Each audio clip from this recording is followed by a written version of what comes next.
नमस्कार दोस्तों, मेरा नाम है प्रदीप चौरसिया और आप देख रहे हैं आपका अपना YouTube channel new Gurukul academy. हम लोगों ने पिछले वीडियो में हिंदी का जो प्रैक्टिस सेट था उसमें 30 क्वेश्चन कंप्लीट किए थे और आज यहाँ पे बचे हुए 30 क्वेश्चन कंप्लीट करेंगे। टोटल इसमें जो है 60 क्वेश्चन का सेट है।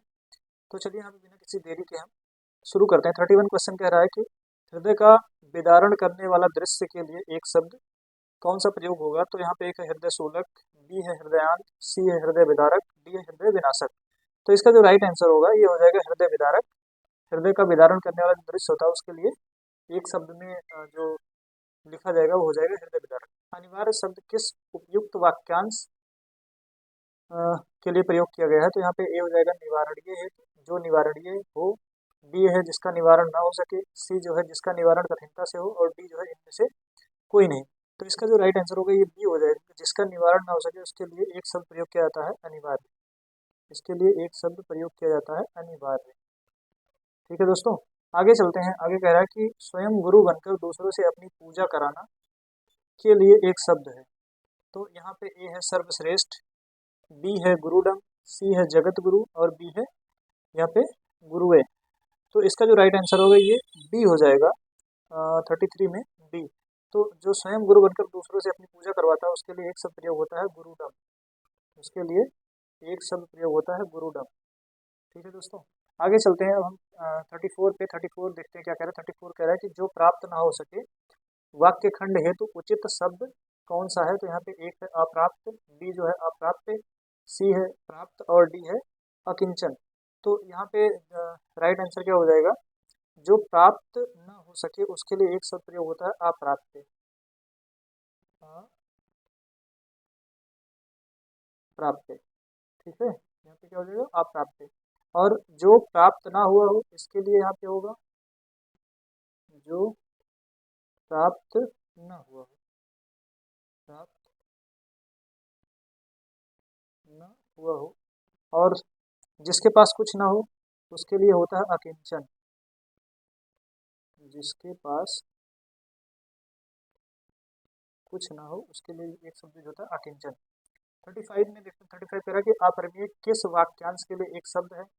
ए है जो नापा या तौला ना जा सके, बी जो है जो प्रेम करने योग्य ना हो, सी कह रहा है कि जो प्राचीन हो, और डी कह रहा है कि जो प्रमाण द्वारा सिद्ध ना हो सके।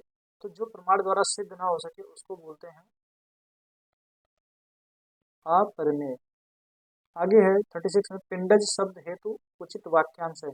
जिसका जन्म शरीर से हो, जिसका जन्म अंडे से हो, प्रार्थना करने वाला व्यक्ति, और जिसकी प्रार्थना पूरी हो गई हो। तो जिसका जन्म शरीर से हो उसके लिए एक शब्द प्रयोग होता है पिंडज। क्या होता है उसके लिए पिंडज। और जिसका जन्म अंडे से हुआ हो उसके लिए एक शब्द होता है अंडज। जो प्रार्थना करने वाला व्यक्ति है उसको बोलते हैं प्रार्थी। उसको क्या बोलते हैं, उसको प्रार्थी बोलते हैं। जिसकी प्रार्थना पूरी हो गई हो उसको बोलते हैं पूर्ण काम। 37 में देखते हैं क्या कह रहा है कि जो अधिक समय तक जीवित रहने के इच्छुक हो। 37 में कह रहा है कि जो अधिक समय तक जीवित रहने के इच्छुक हो के लिए एक शब्द है। तो ए है जिगूस, बी है जिजीविसा, सी है जिगीसा, और डी है जिजीविसु। तो इसका जो राइट आंसर होगा ये डी हो जाएगा, जो अधिक समय तक जीवित रहने के इच्छुक हो उसको उसके लिए एक शब्द प्रयोग होता है जिजीविसु। यहाँ पे ये राइट आंसर होगा। 38 पे चलते हैं। 38 कह रहा है कि निम्नलिखित युग्मों में से कौन सा एक बेमेल है। तो ए है जो अवैध संतान हो। यहाँ पे कह रहा है कि जो अवैध संतान हो उसे जारज कहते हैं। गोद लिया हो पुत्र, उसके सामने दत्तक लिखा हुआ, जो ऊंचे कुल में उत्पन्न हुआ उसे कुलीन कहते हैं। और डी जिसका जन्म शूद्र वर्ण में हुआ हो उसको क्या कहते हैं। तो 38 में यहाँ पे शोषित लिखा हुआ ये गलत होगा। ये जो है ये बेमेल है। यहाँ पे शोषित न होकर जिसका जन्म शूद्र वर्ण में हो उसके लिए एक शब्द होता है अंत्यज। अंत्यज,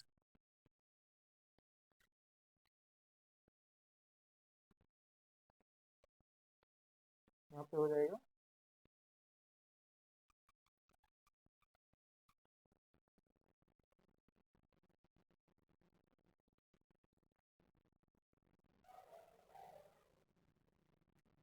ये हो जाएगा। 39 में कह रहा है कि राज्य के प्रधान द्वारा निकाला गया आधिकारिक आदेश। 39 ए है अधिसूचना, बी है अध्यादेश, सी है अधिनियम और डी है गजट। तो यहाँ पे 39 में क्या हो जाएगा, बी हो जाएगा कि जो राज्य का प्रधान होता है उसके द्वारा जो आधिकारिक आदेश निकाला जाता है उसको बोलते हैं अध्यादेश। 40 में कह रहा है कि द्विज, यहाँ पे जो धरती फोड़ कर जन्मता हो उस वाक्यांश हेतु उचित शब्द क्या होगा। ऑप्शन ए है द्विज, बी है उद्भिज, सी है स्वयंभू और डी है भूमिज। तो जो धरती फोड़ कर निकलता है उसके लिए एक शब्द होता है उद्भिज, यहाँ पे हो जाएगा उद्भिज। और जो दो बार जन्म लेता हो, जो दो बार जन्म लेता है उसको द्विज बोलते हैं। और स्वयं से उत्पन्न होने वाला स्वयंभू कहलाता है, स्वयं से उत्पन्न होने वाला उसको बोलते हैं स्वयंभू। और भूमि से जन्म लेने वाला, भूमि से जन्म लेने वाला उसको बोलते हैं भूमिज। चलिए आगे चलते हैं अब हम 41 पे। 41 क्या कह रहा है कि निम्नलिखित में से एक बहेड़ा का तत्सम शब्द है।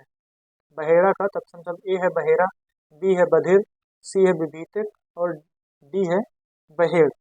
तो 41 में राइट आंसर क्या हो जाएगा, सी हो जाएगा। जो विभीतिक होता है वो बहेड़ा का तत्सम शब्द है। विभीतिक जो है वो बहेड़ा का तत्सम शब्द है।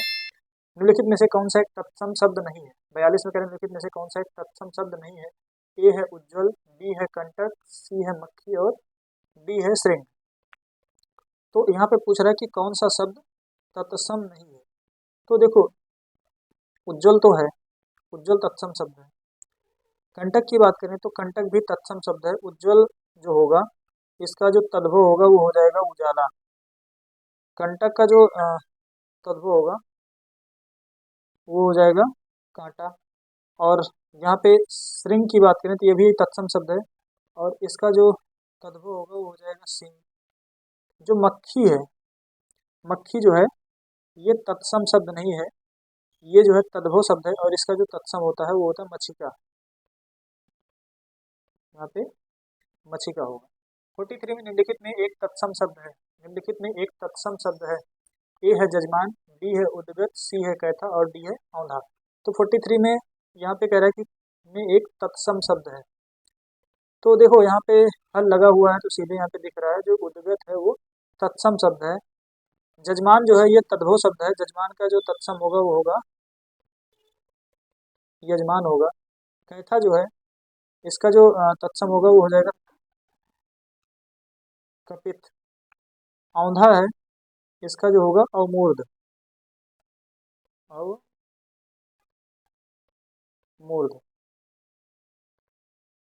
तो इसका राइट आंसर क्या हो जाएगा, ये बी हो जाएगा उद्गत। इसका जो तद्भव होगा ये होगा उगना, उगना। निम्नलिखित में से कौन सा युग्म तद्भव की दृष्टि से अशुद्ध है। यहाँ पे कह रहे हैं निम्नलिखित में से कौन सा युग्म तद्भव की दृष्टि से अशुद्ध है।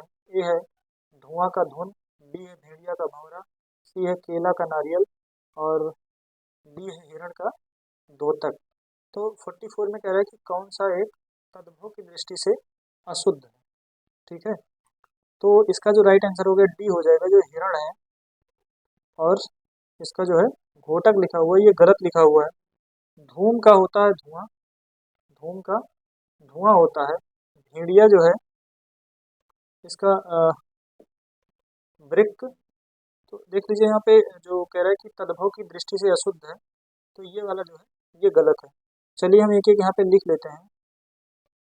ये धूम इधर तत्सम कर देते हैं और इधर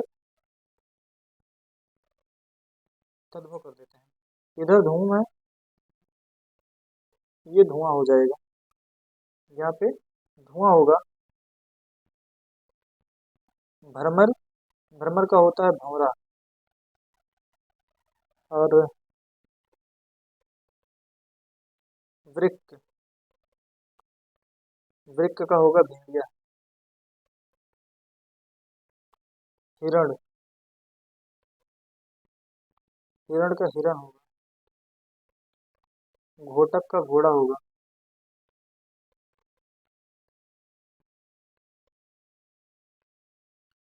घोड़ा होगा। और ध्वनि का हो जाएगा तो कह रहा है कि तद्भव की दृष्टि से अशुद्ध है, तो इसका राइट आंसर डी हो जाएगा।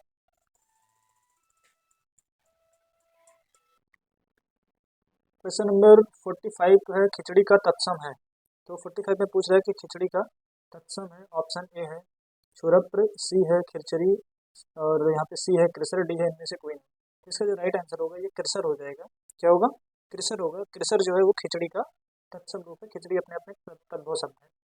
46 कह रहा है कि एक तत्सम शब्द है। ए है उलोक, बी है ईंट, सी है चबूतरा और डी है पुजारी। तो 46 में जो राइट आंसर होगा ए हो जाएगा। जो उलूक है इसका जो तद्भव होगा वो हो जाएगा उल्लू। क्या होगा? उल्लू होगा। वहीं पे ईंट की बात करें, ईंट का ये ईंट अपने आप में क्या तद्भव शब्द है, इसका जो तत्सम होगा वो हो जाएगा इट्टिका। क्या होगा? इट्टिका होगा। चबूतरा की बात करें तो इसका जो तत्सम हो जाएगा वो हो जाएगा चत्वाल। चत्वाल होगा। पुजारी का होगा पूजाकारी। पुजारी का होगा पूजाकारी। 47 पे चलते हैं। 47 निम्नलिखित में से कौन सा एक तद्भव तत्सम की दृष्टि से गलत युग्म है? ए है अहेर आखेट, बी है खुजली का खरजू, सी है बालम का स्वामी और डी है सौरी का प्रसूति गरा। तो यहाँ पे कह रहा है कि कौन सा यहाँ पे गलत है, तो इसका राइट आंसर है सी। यहाँ पे जो सी है इसका जो सही तत्सम होता है वो होता है बल्लभ। क्या होगा? यहाँ पे बल्लभ हो जाएगा। ये वाह होगा, वाह, वल्लभ। ये नहीं होगा। बाकी सारे जो है सही है। अहेर का आखेट होगा, खुजली का खरजू होगा और सौरी का प्रसूति ग्रह। ठीक है, चलते हैं 47 के बाद 48 पे। उल्लास शब्द किसका तत्सम है? यानी कि उल्लास किसका तत्सम है? तो ए है हुलास, बी है बिलास, सी है हास और डी है रुदन। तो इसका राइट आंसर 48 में क्या हो जाएगा? ए हो जाएगा। उल्लास जो है वो हुलास का तत्सम शब्द है। 49 में 49 कह रहा है कि एक तद्भव शब्द है। ए है बीन, बी है घटिका, सी है यदा और यहाँ पे डी है छार। तो 49 में जो ए आंसर है ये राइट होगा। ये अपने आप में क्या है? बीन जो है ये तद्भव शब्द है। इसका जो तत्सम होगा वो हो जाएगा बीड़ा। क्या होगा? बीड़ा होगा। वहीं पे हम घड़ी की बात करें तो घड़ी जो है ये तद्भव शब्द है। इसका जो तत्सम होगा वो हो जाएगा घटिका। छार जो है छार का होगा झील। यदा का जब।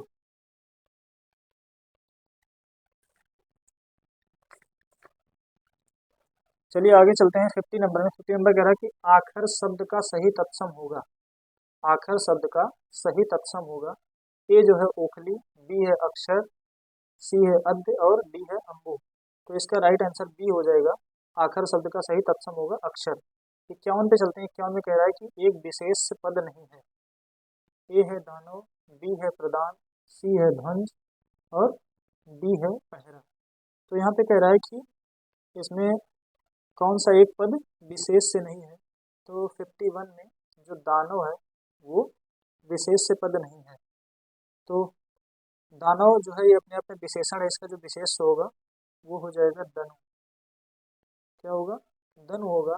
प्रदान का जो विशेषण होगा वो हो जाएगा प्रदत्त। क्या होगा? प्रदत्त होगा। ध्वंस का होगा ध्वस्त।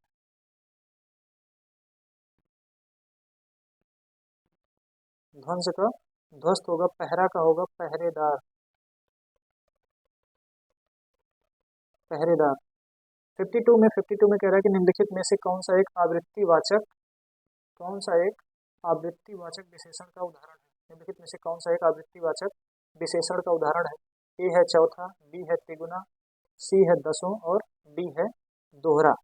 तो 52 में जो राइट आंसर होगा कह रहा है कि निम्नलिखित में कौन सा एक आवृत्तिवाचक विशेषण का उदाहरण है? तो देखो सबसे पहले समझ लेते हैं। जहाँ पर एक अंक अपने गुणक एवं आवृत्ति को प्राप्त करने के कारण स्वयं की पुनरावृत्ति करता है वहाँ उसे आवृत्तिवाचक विशेषण कहते हैं। जैसे दो गुना, तिगुना, चौगुना, पांच गुना। तो इस प्रकार इसका राइट आंसर क्या होगा? बी हो जाएगा। 53 में चलते हैं। 53 का निम्नलिखित में से कौन सा एक विशेषण विशेष विशेषण की दृष्टि से गलत है? ए है यहाँ पे तलब तालिब, बी है ढालना और ढलवा, सी है दक्षता और रुक्ष, और डी है पशु का पार्श्विक, ये सही है। और दक्षता का रुक्ष होगा, ये भी सही है। और ढालना का ढलवा होगा, ये भी सही है। तो इस प्रकार 53 में जो राइट आंसर होगा ये हो जाएगा। तलब एक विशेष से शब्द है। तलब क्या है? ये अपने आप में एक विशेष से शब्द है और इसका जो विशेषण होता है वो होता है तलबगार। क्या होगा? तलबगार होगा। बाकी अन्य सब जो है सही है। 54 में कह रहा है कि निम्नलिखित में से कौन सा एक पद विशेषण नहीं है? यहाँ पे कह रहा है कि कौन सा एक पद विशेषण नहीं है। ऑप्शन ए है उपलब्धि, बी है उचित, सी है गृहस्थ और डी है कृषक। तो 54 में जो राइट आंसर होगा, जो उपलब्धि है, ये क्या है? उपलब्धि जो है ये एक विशेष से शब्द है। क्या है ये जो है विशेष से शब्द है। बाकी जो सारे हैं वो विशेषण है। इसका जो विशेषण होगा वो होगा उपलब्ध। क्या होगा? उपलब्ध होगा। 55 में चलते हैं। निम्नलिखित में से सही युग्म है? भौतिक का भूत और भव्य का भवन, सी है भ्रष्ट का भ्रंश और डी है सभी सही सुमेलित हैं। तो 55 में राइट आंसर क्या होगा? डी होगा, सभी सही सुमेलित हैं। चलते हैं 56 पे। 56 कह रहा है कि निम्नलिखित में से कौन सा एक विशेष शब्द है? तो एक है आकाश, बी है अधिकारी, सी है आंतरिक और डी है विद्वान। तो 56 में जो राइट आंसर होगा ये ए हो जाएगा। जो आकाश है वो एक विशेष शब्द है और इसका जो विशेषण होगा वो हो जाएगा आकाशीय। क्या होगा? आकाशीय होगा। दोस्तों आप लोग कमेंट करके जरूर बताएं कि अधिकारी, आंतरिक और विद्वान का जो विशेषण होगा वो क्या होगा। या फिर आप लोग कमेंट करके बताइएगा कि जो अधिकारी, आंतरिक और विद्वान है ये विशेष शब्द है या विशेषण है। 57 में निम्नलिखित में से कौन सा एक परिमाणवाचक विशेषण है? ए है नया कपड़ा, बी है प्रत्येक व्यक्ति, सी है 1 दर्जन केला, डी है 2 किलो आलू। तो 57 में जो राइट आंसर होगा वो डी हो जाएगा। नया कपड़ा की बात करें तो ये जो है गुणवाचक विशेषण है। प्रत्येक व्यक्ति की बात करें तो ये संख्यावाचक है। ये क्या है? ये संख्यावाचक है। 1 दर्जन केला की बात करें तो 1 दर्जन केला जो है ये भी संख्यावाचक है। 2 किलो आलू की बात करें तो ये जो है आपका परिमाणीवाचक है। 58 में 58 करेंगे निम्नलिखित वाक्यों में से किस एक में क्रिया विशेषण शब्द का प्रयोग हुआ है?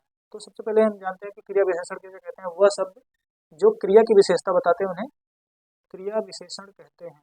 जैसे संध्या परिसरणी युवती है, तो यहाँ पे संध्या की विशेषता बताने के लिए परिसरणी शब्द का प्रयोग है। इस प्रकार ये क्या है? विशेषण है। वो लड़का डॉक्टर है, ठीक है, तो यहाँ भी विशेषण शब्द का। राधा भली लड़की है, ये भी विशेषण है। और सफेद घोड़ा तेज दौड़ना है। दौड़ना क्या है? दौड़ना जो है ये क्रिया है और ये जो तेज है ये दौड़ने की विशेषता बता रहा है। इस प्रकार ये क्रिया विशेषण। इसका राइट आंसर क्या होगा? डी होगा। किसमें? 59 में 58 में जो होगा आपका डी हो जाएगा। 59 क्या है? अलंकार का विशेषण पद है। ए है अलंकारी, बी है अलंकृत, सी है अलंकृत और डी है उनमें से कोई नहीं। तो इसका जो राइट आंसर होगा ये बी हो जाएगा। अलंकार का जो विशेषण पद है वो आपका अलंकृत होगा। 60 में चलते हैं। निम्नलिखित युग्म में से कौन सा एक विशेषण की दृष्टि से अशुद्ध है? 60 नंबर क्वेश्चन कह रहा है निम्नलिखित युग्म में से कौन सा एक विशेषण की दृष्टि से अशुद्ध है? तो ए है अज्ञानी आयुष्मान और बी है जादूगर जुदा, सी है कौमी केवल और डी है चैत का चित्र। तो इसका जो राइट आंसर हो जाएगा ये डी होगा। चैत जो है युग चित्र, चैत और योग चित्र दोनों क्या है? ये विशेष शब्द है। ये क्या है? ये विशेष शब्द है और इनके जो विशेषण होंगे वो क्रमशः क्या हो जाएंगे? चैत का हो जाएगा चैती और चित्र का होगा चितेरा। तो इस प्रकार ये जो है आपके हो 60 क्वेश्चन कंप्लीट हुए। दोस्तों आपको जो है जो इसके स्टार्टिंग के 30 क्वेश्चन है उसका जो लिंक है आपको डिस्क्रिप्शन में मिल जाएगा, आप लोग देख सकते हैं। और जीएस के भी 2 सेट हमने सॉल्व कर रहे हैं, उसको भी आप देख सकते हैं। और अब यहाँ पे जीएस का टेस्ट नंबर 3 हम सॉल्व करेंगे, उसके बाद फिर टेस्ट नंबर 4 हिंदी का जो है सॉल्व करेंगे। और दोस्तों आप लोग इसको देखिए और इसमें से जो इंपॉर्टेंट लगे उसको नोट डाउन कर लीजिए और अपनी स्टडी को कंटिन्यू रखिए। और हाँ दोस्तों, एक बात और रिक्वेस्ट है कि आपको वीडियो अच्छा लगे तो वीडियो को लाइक ज़रूर करें और शेयर करें, तथा जो चैनल पे नए हो चैनल को सब्सक्राइब करें और अपने दोस्तों से भी सब्सक्राइब करवाएं, क्योंकि आप लोग का एक सब्सक्रिप्शन, एक व्यूज़ जो है हमको काफ़ी मोटिवेट करता है, तो ताकि जो है कंसिस्टेंसी बनी रहे। तो बस आज के लिए इतना ही, मिलते हैं अगले वीडियो में, तब तक के लिए धन्यवाद।